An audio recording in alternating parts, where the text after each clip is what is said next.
It's not time for the daily meeting yet. To what do I owe the pleasure of you waiting at my door? I take it there's something urgent you need to go over? Let me guess. Another explosion in Norma's lab? No. Technician Norma's side is unusually normal today. Nothing's gone wrong for once, so you don't need to worry. For now. It's just that you're always on the move or tied up on field missions, ma'am. It's been kind of challenging to find a gap in your schedule. I've been camping out, waiting here in hopes of catching you for a moment. Oh? Now you've got me worried. Did Airspace Patrol send a formal summons? But there have been no disturbances lately, which leaves only one possibility. Oh, there must have been some issue with the Bangbu annual inspection approvals. No, that's not it, ma'am. You're always 10 steps ahead. The reason I came to see you today is actually something personal. I see. Understood. I will proceed with your resignation formalities at once. My apologies for not providing you with a satisfactory work experience.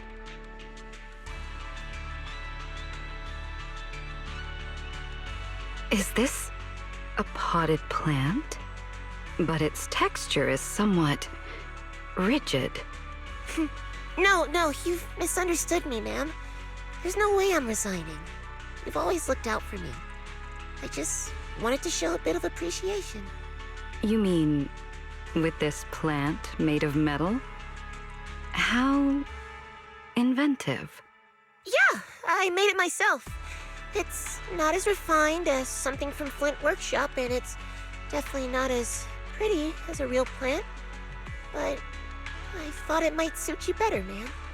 I mean, the ones we gave you before never lasted very long.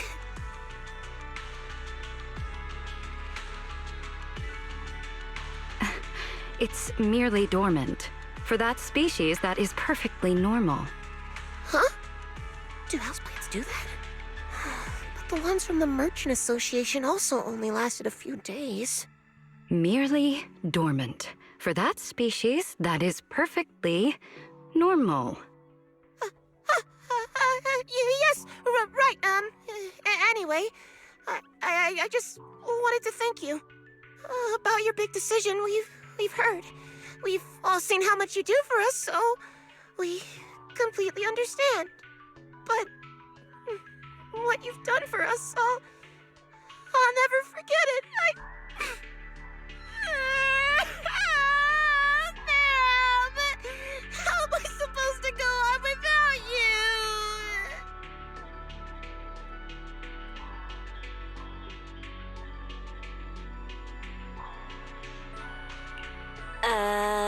I was only out for a walk. Didn't expect to stumble right into this touching moment. So, what kind of huge decision did you make, Velina? I am equally perplexed here. A big decision I didn't even know about. Any ideas, manager? If you didn't even know about it, then it doesn't really count as a decision. Plus, it sounds like something really serious. Nothing like my brother ate my pudding without asking level kind of stuff. It is true that I've strayed a little from my usual schedule lately, but that hardly counts as any sort of decision. So, these entirely unfounded rumors. Seems I need to sit down and have a proper chat with someone. Unfounded rumors? So you weren't caught up in some gang shootout? If you're referring to those minor scuffles among the little ones from the Enna gang over charging ports, rest assured, they are reflecting on their behavior. And you weren't set up and turned into a scapegoat in some political power play? I doubt anyone of real influence would waste their chips on a mere administrative officer like myself. So, you're not stepping down over any of that? Oh, thank goodness! Setting all those colorful theories aside, where exactly did you hear about this?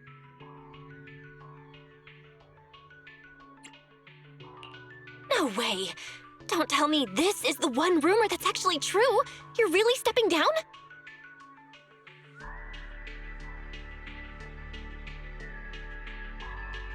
Valley!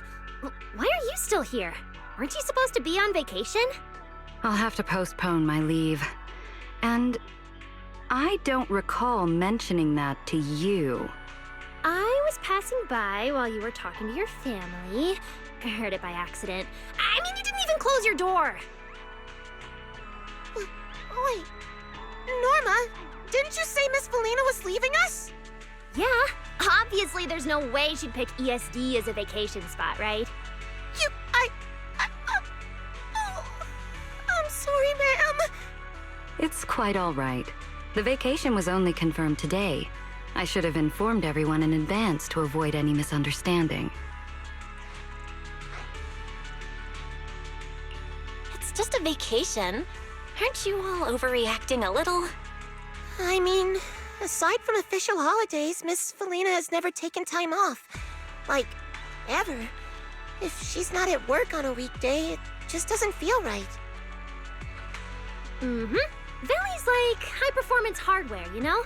She's got dozens of vacation days saved up. I do envy all those vacation days. But being administrative director sounds exhausting. Handling all sorts of people all day? Yeah, no thanks. It's just part of the job.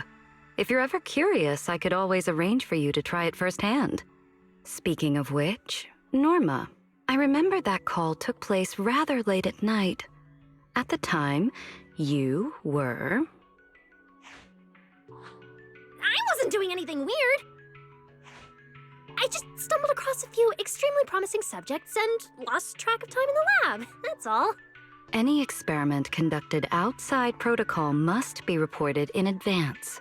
Are you suggesting you'd like to revisit the ESD experimental protocols and regulations? But there were no accidents this time, no equipment damage either. I checked everything thoroughly. No loose ends, no evidence. You won't get to cut my funding over this. Your budget was already docked once last month, after all. I'd expected some pushback. Regardless, it's good that nothing went wrong. I trust our chief technician will keep it that way. Huh. So Norma's experiments are actually under control. All those days I spent on edge of my desk, worried one of your spur-of-the-moment tests would blow me sky high. What a waste. Okay. Miss Velina's not resigning, and Norma's experiments are stable. Yeah, I'd call that a double blessing. Definitely worth celebrating. So a normal day counts as good news around here? What kind of life were you all living before? To be honest, there's another reason nobody wants Miss Velina to leave. If she's not around, no one can keep Norma in check. By the way, do you smell something weird? It's getting stronger. Where's that coming from? It feels like it's coming from the lab. Wait, is that smoke? And are those flames? Oh dear. So it has happened after all. Good thing I'm not entirely unprepared. Wait a minute! There's nothing wrong with my experiment. It must be that dumb assistant. Norma, let's put out the fire first. You can give me your explanation afterward, in detail. Fine, I get it. Just whatever punishment you've got planned, don't cut my budget.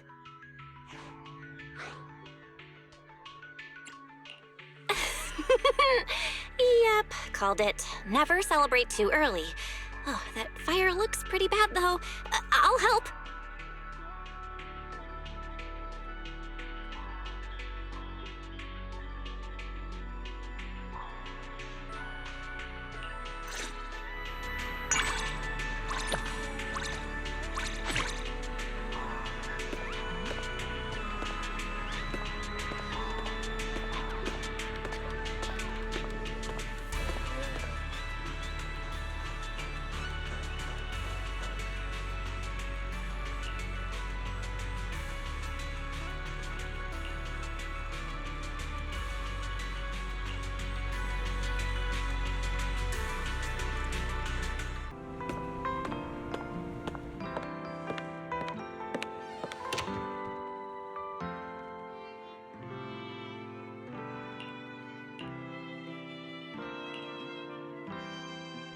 City of Stars was an animated movie my brother and I absolutely loved as kids. I can't believe there are still copies out there. I had Wise check every supplier in the city and he couldn't find it anywhere. I didn't know there was a whole story behind it. Well, since it's a film manager holds dear, I can't imagine it would contain anything objectionable.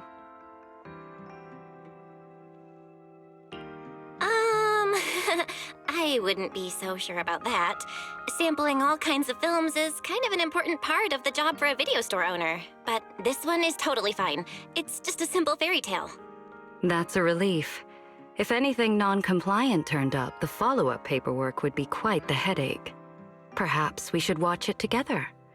I must admit, I am curious about your taste in films. I hope this request does not come across as presumptuous. Might you be willing to indulge me, manager? Of course. Honestly, I'd be honored.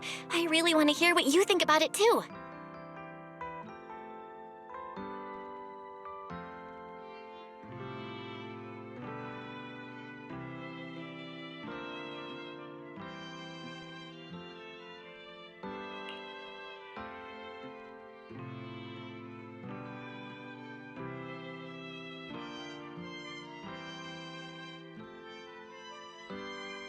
I'd say this is less of a fairy tale and more of a cautionary fable.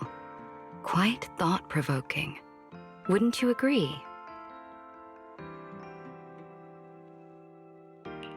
Back then, I was probably too busy staring at all the stars and those ridiculously cool airships. Never realized it carried any grand message. Now I feel like it's something my brother would really enjoy, actually. It seems this film brought back a piece of your childhood. I'm glad for both of you. At the same time, have you noticed that the themes of this film and certain specific parallels are a bit ill-timed?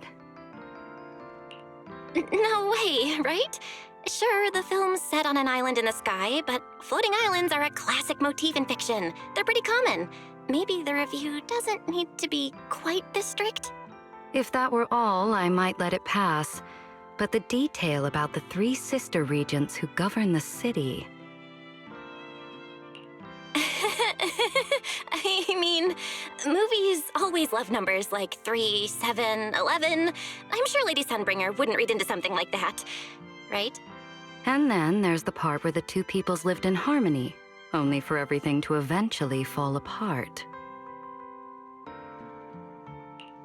That's not the same thing, right? In our world, Bangbu and human citizens depend on each other. But the 2 groups in the City of Stars just looked like they were coexisting peacefully. They'd been drifting apart for ages, and their cultures were just too different to get along. And then there's the silver-haired villain, the Grand Chancellor who clings to tradition, refuses to adapt, and ends up a laughingstock. Is that meant to be a jab at me? Occupying my position without accomplishing anything of note? Really? No, wait. That feels like a stretch. How could there be that kind of specific allegory? And the movies from years ago. No need to be nervous, manager. I wouldn't actually interpret it that way. But some others might just take it personally, you know. As for the specifics of the film, let's set them aside for now. Since you hold it in such high regard, would you say it fully complies with regulations and should be widely promoted? I just think maybe that's not what it was going for. It's not even a serious film in the first place. That's a fair argument, as expected of you, manager. You seem to grasp the artist's original intent quite well. However, I'm sure you are familiar with this saying, once a work is completed, it no longer belongs solely to its artist.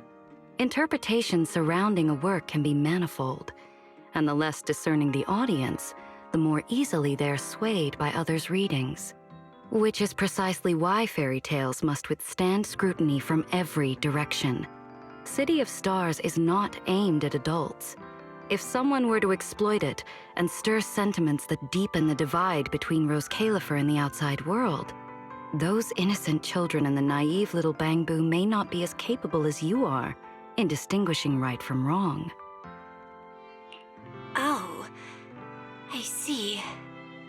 Wow, you guys at ESD really have to think about a lot of things. You were invited to our island. It's only natural that you wouldn't notice these matters. In truth, Rose Califer maintains a cautious stance toward the outside world. Some residents aren't entirely welcoming toward outsiders. Of course, managing such complications is my responsibility. You needn't worry about it. You always come across so composed and effortless, like it's impossible not to believe you. You may praise me all you like, but it will not earn you any special favors, you know. Since you're so fond of this film, you can keep the videotape.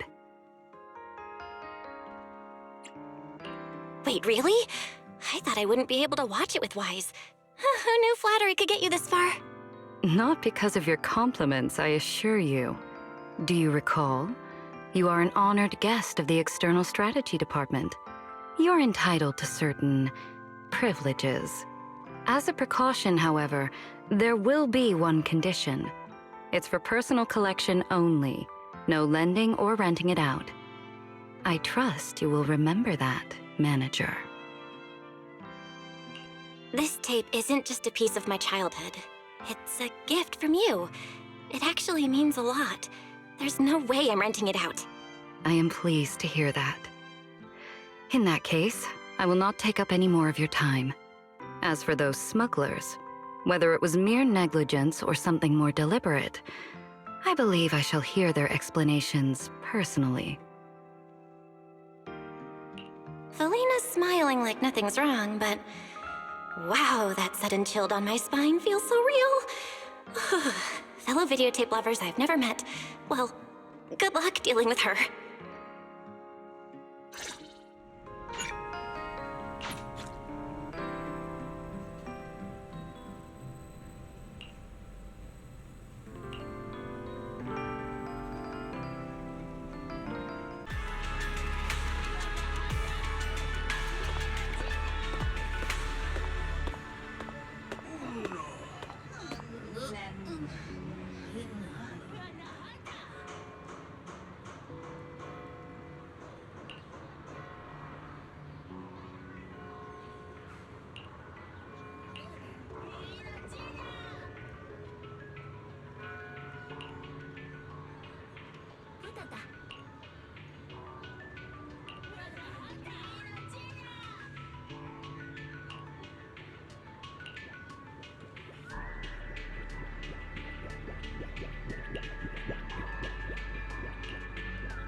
Aw, baby, look how smart you are. Yes, you are.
He wanted to see me?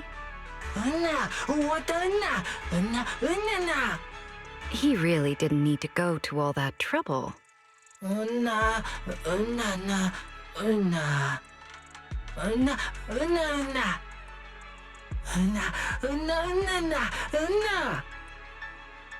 Angel, you say? I suppose I'm still not used to that title.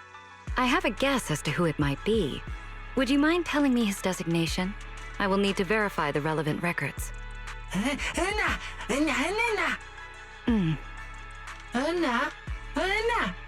That won't be necessary. Your account was perfectly clear.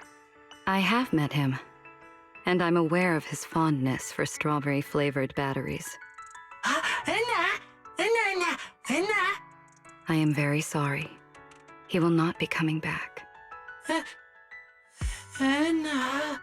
His logic core has sustained damage, and the degree of degradation far exceeds the retirement threshold. Although he has not reached the standard decommissioning age yet, he...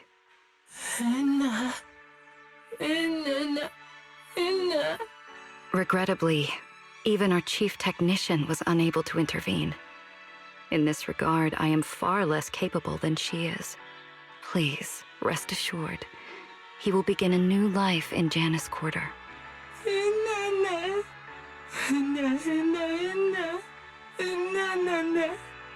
I'm the one who let him down.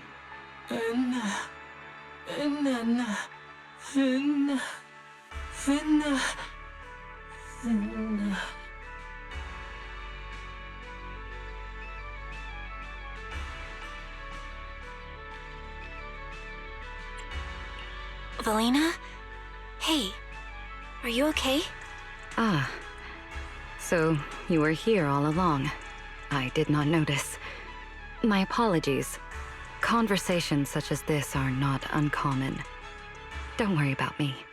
Still, would you take a walk with me? I would appreciate the company.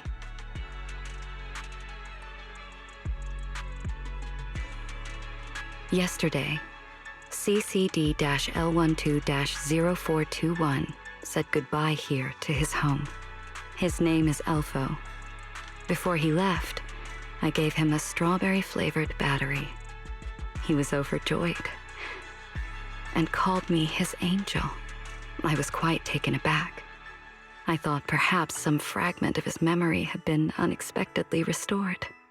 But it was just a coincidence. He no longer remembered that the battery I gave him had once been a gift from him to me when we first met. Should I call that fortunate or unfortunate? In fact, Elfo had already foreseen his own end. Wait, so he knew he was going to be retired, and he still wanted to see you? He still believed in the angel? His friend did not lie.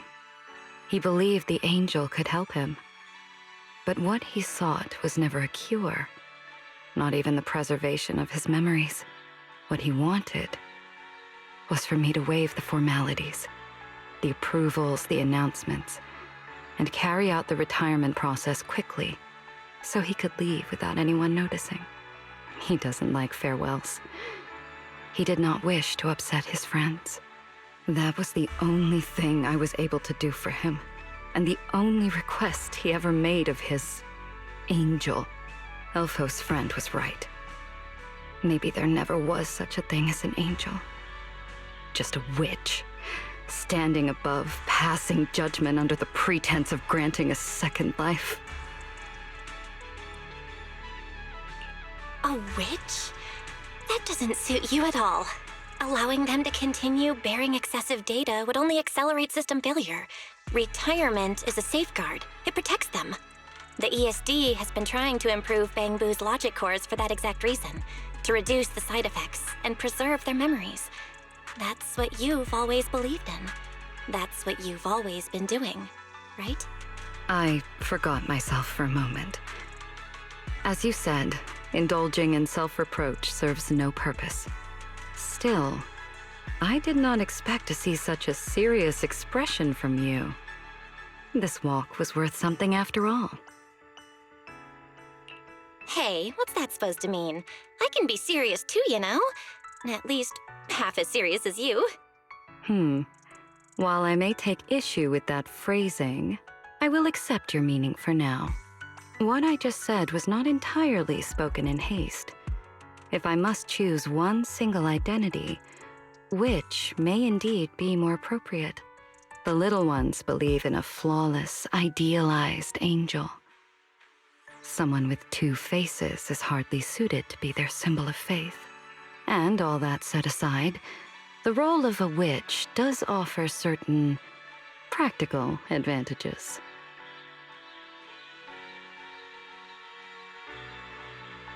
Velly, there you are. I practically turned the entire outpost upside down looking for you. Norma, take a breath. Slow down. Is there an urgent situation? It's that coward again. Signed the agreement, and now he's backing out, making a scene, refusing the core upgrade. I've already got him tied down on the test bench. Come on, we need to get back now. I don't quite understand. Even with Velina there, if the Bangbu doesn't want to do it, you can't just force him, right? You don't get it. As long as Velly puts on that sweet smile and plays the villain for a bit, and I smooth things over after, Bangbu fall right in line. We've done this a bunch. Works every time. Isn't that just good cop, bad cop? Poor little guy, getting played like that? This, I believe, is precisely the sort of perk afforded to a witch. Yeah, but more and more of them aren't scared of Velly anymore. Not sure how long this is gonna keep working. Anyway, we gotta go now. Then we shall take our leave.